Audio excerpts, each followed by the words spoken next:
حضرت موسیٰ علیہ السلام کے زمانے میں جب حضرت موسیٰ علیہ السلام کو کہا کہ معجزہ دکھاؤ، فرعون نے کہا، اس وقت کے جو کافر تھے جو اللہ کو نہیں مانتے تھے، انہوں نے کہا معجزہ دکھائیے کہ آپ رسول ہیں۔ حضرت موسیٰ علیہ السلام نے لاٹھی کو سامنے ڈالا اور اس کا اژدہا بن گیا، دیکھیے معجزہ ہے، اللہ نے مجھے دیا ہے۔ تو انہوں نے کیا کہا؟ یہ تو جادو ہے۔ انہوں نے جادو کر کے اس کو انکار کر دیا اور اس کی مذاق اڑایا اور ہنسی کی۔ اللہ رب العزت نے پھر اس معجزے کو نمایاں کر کے دکھایا اور مقابلہ کر کے دکھایا۔ حضرت موسیٰ علیہ السلام جیت گئے، اور جن لوگوں کی بات سمجھ میں آئی ان لوگوں نے ایمان قبول کر لیا۔ یعنی جو جادوگر آئے تھے انہوں نے مان لیا کہ جادو نہیں ہے، اگر جادو ہوتا تو ہم تو اتنے بڑے جادوگر بن کر آئے تھے، تو یہ جادو ہمارے سامنے کیا تھا؟ تو ان لوگوں کو جبرن اقرار کرنا پڑا کہ نہیں، یہ کوئی طاقت ہے، وہ کوئی ہے خدا جو حضرت موسیٰ علیہ السلام کو جس نے یہ سب کچھ دیا ہے۔ تو سب نے کلمہ پڑھا اور ایمان لے آئے۔ تو اللہ رب العزت یہ کہنا چاہتے ہیں اَإِذَا مِتْنَا، وہ لوگ یہ کہتے تھے کہ کیا جب ہم مر جائیں گے، مر گئے، وہ کُنَّا تُرَابًا، اور ہو گئے مٹی، وہ عِظَامًا، اور ہڈیاں ہو گئی ہماری، یعنی گوشت کو کیڑوں نے کھا لیا، مٹی ہو گئی اور ہڈیوں کا ڈھانچہ قبر کے اندر پڑا ہوا ہے، تو کیا ہم کو پھر اٹھائیں گے؟ یعنی اللہ دوبارہ پھر ہم کو زندگی ملے گی؟ آباؤنا الاولون، اور ہمارے پہلے جو باپ دادا ہے جو قبروں کے اندر پہنچ چکے، کیا وہ بھی اٹھیں گے؟ قرآن نے کہا کل کہہ دو نعم، اٹھیں گے سب۔ ہاں، قرآن نے کیا کہا؟ ہاں اٹھائے جائیں گے۔ وَأَنْتُمْ دَاخِرُونَ، اور تم لوگ جو انکار کر رہے ہو تمہیں ذلیل کیا جائے گا اس وقت، اور اس ذلت کے دائرے میں تمہیں سزا ملے گی اور تمہیں عذاب ملے گا۔ تمہارا انکار کر دو اللہ کا، آج تو تمہارے اختیار ہے، جو چاہے کر لو، تو آج تمہیں کوئی نہیں روکنے کا، کیونکہ امتحان گاہ میں بیٹھے ہوئے ہیں سب۔ یہ دنیا امتحان حال ہے، امتحان حال میں کوئی کسی کو نہیں روکتا، جو چاہے قلم چلاؤ، نمبر تو ایک بار ہی ملیں گے، پھر سامنے آئیں گے، پتہ لگے گا کون فیل ہے کون پاس ہے۔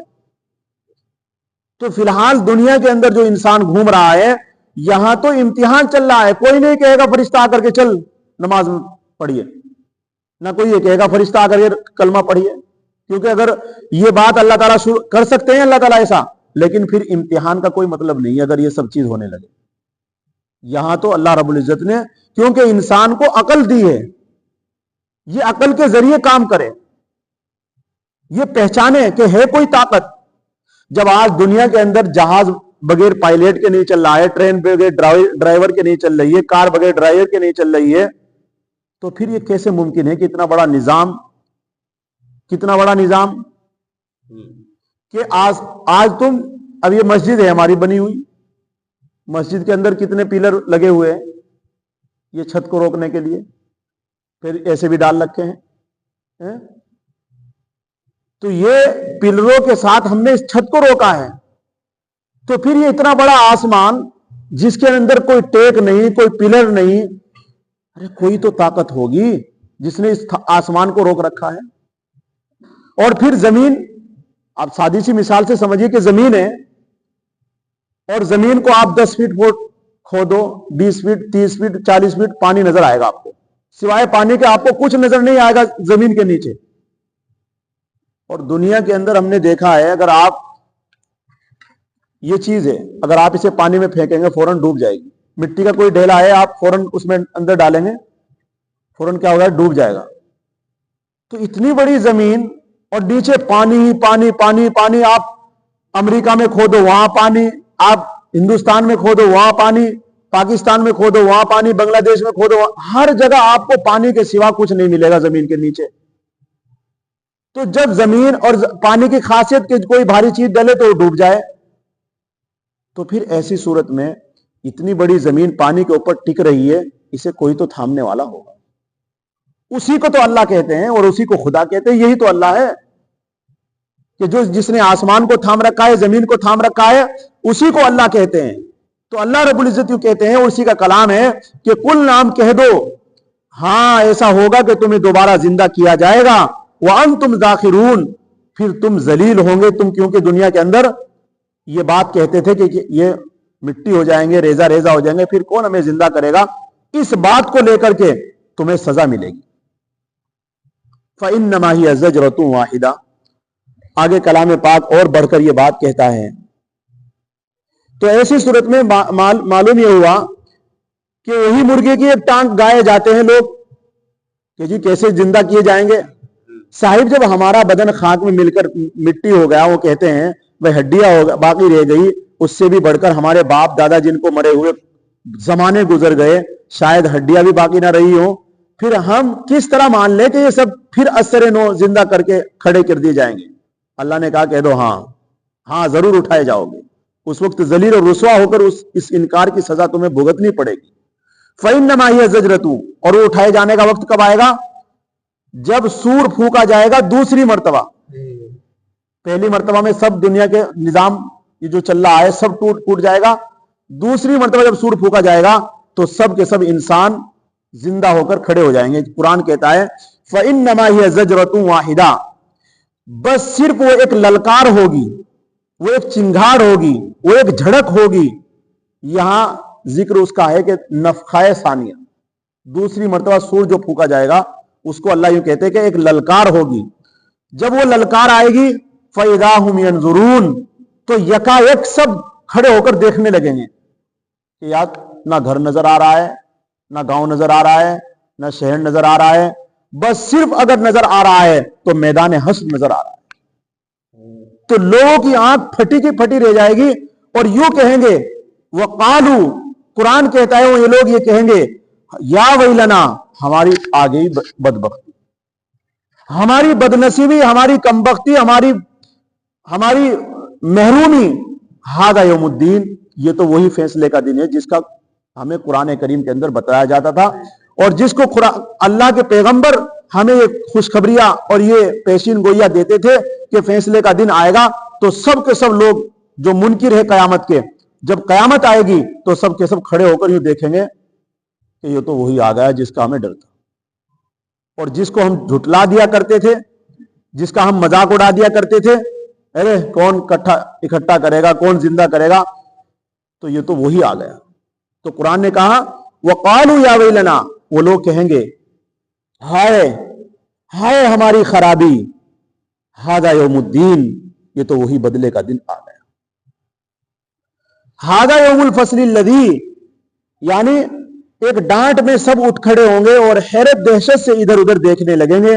یہ ڈانٹ, یہ جھڑکی نفخہ صور کی ہوگی. ھذا یوم الدین. یہی فیصلے کا دن ہے. الذی کنتم بہ تکذبون. جس کو تم لوگ جھٹلاتے تھے, جس کو تم لوگ ہنسی اڑاتے تھے, مذاق اڑاتے تھے, جھٹلاتے تھے, یہ وہی فیصلے کا دن ہے. یعنی یہ تو سچ مچ جزا کا دن آ پہنچا. کیا کہیں گے سب لوگ؟ یہ تو سچ مچ ہی ہو گیا جس کی انبیاء خبر دیتے تھے اور ہم ہنسی اڑایا کرتے تھے. تو معلوم یہ ہوا کلام پاک کے اس سبق سے کہ آج شاید ساری دنیا مل کر آخرت کا انکار کر دے, آخرت نہیں ختم ہوگی. چاہے سارے انسان مل کر کے کھڑے ہو کر آواز لگا دے نعوذ باللہ کہ آخرت میں دوبارہ زندہ نہیں کیا جائے گا, کوئی فرق نہیں پڑتا, کوئی اللہ پر فرق نہیں پڑتا. جو لکھ دیا وہ ہو کر رہے, جو کہہ دیا اللہ نے اور جو قرآن کریم نے بیان کر دیا وہ ہو کر رہے گا. چاہے کوئی مانے یا نہ مانے, امتحان چل رہا ہے, ایک دن فیصلے کا دن ضرور آئے گا. برا کرو گے تو سزا بھگتو گے, اور اچھا کرو گے تو اس کا بھلا ملے گا اور جنت کی شکل میں ملے گا. یہاں تو صرف آپ لوگوں کو کلام پاک کی ان آیتوں سے ایک تو ہمیں یہ بات سمجھ میں آئی کہ بھائی آخرت میں ہمیں زندہ ہونا ہے, دوسری زندگی ہمیں ملے گی, اور اس زندگی کو اللہ رب العزت ہمیں اس زندگی کے بارے میں پوچھیں گے. یہ بات ہمیں معلوم ہو گئی. اور اسی طریقے سے ایک بات ہمیں معلوم ہوئی کہ دنیا کے اندر یہاں امتحان ہے. اس امتحان میں آپ اللہ کے حکم پر, نبی کے طریقے پر چلو گے تو پاس ہو جاؤ گے. اللہ اور اس کے رسول کے طریقے سے ہٹ کر زندگی گزارو گے من چاہی تو پھر یاد رکھو کہ فیل ہوں گے, اور فیل کا نتیجہ پھر سزا بھگتو گے.